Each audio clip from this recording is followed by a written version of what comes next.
দেশের বর্তমান পরিস্থিতিতে সব রাজনৈতিক দলকে ঐক্যবদ্ধ থাকার আহ্বান জানিয়ে বিএনপির ভারপ্রাপ্ত চেয়ারম্যান তারেক রহমান বলেছেন, কেউ কেউ দেশে অরাজকতা সৃষ্টির চেষ্টা করছে, তাদের ব্যাপারে সতর্ক থাকতে হবে।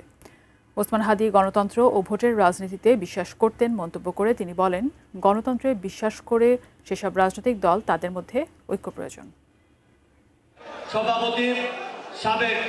বিকেলে বগুড়ায় শহীদ টিটু মিলনায়তনে জুলাই শহীদদের স্মরণে ডিজিটাল স্মৃতিস্তম্ভের উদ্বোধনী অনুষ্ঠানে ভার্চুয়ালি যুক্ত হয়ে প্রধান অতিথি হিসেবে বক্তব্য রাখেন বিএনপির ভারপ্রাপ্ত চেয়ারম্যান তারেক রহমান। করব কাজ, গড়ব দেশ, সবার আগে বাংলাদেশ।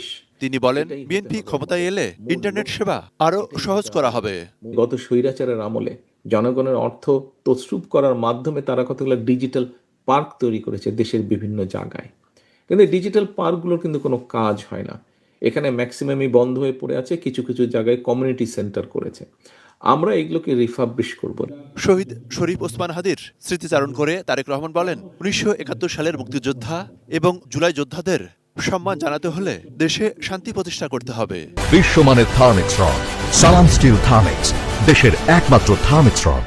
আমাদের সকলকে এখন ঐক্যবদ্ধ থাকতে হবে, সেটি আমরা বিএনপির নেতাকর্মীরাই হই, সেটি অন্য দলের নেতাকর্মী যারা গণতন্ত্রে বিশ্বাস করে। আজকে এই যে শহীদ ওসমান হাদী যে শহীদ হয়েছেন, যে মানুষটি শহীদ হয়েছেন, এই মানুষটিও কিন্তু গণতন্ত্রের পথেই ছিলেন।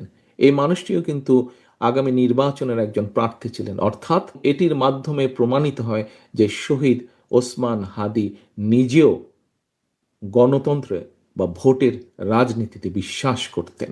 বিশৃঙ্খলা সৃষ্টিকারীদের ব্যাপারেও সতর্ক থাকার আহ্বান জানান তিনি। বিভিন্ন জায়গায় বিভিন্ন রকম অরাজকতা শুরু হয়েছে বা কেউ কেউ করার চেষ্টা করছে। কাজেই এইগুলো সম্পর্কে আমাদেরকে সজাগ থাকতে হবে। মনিরুল ইসলাম ইন্টু, এটি নিউজ, ঢাকা।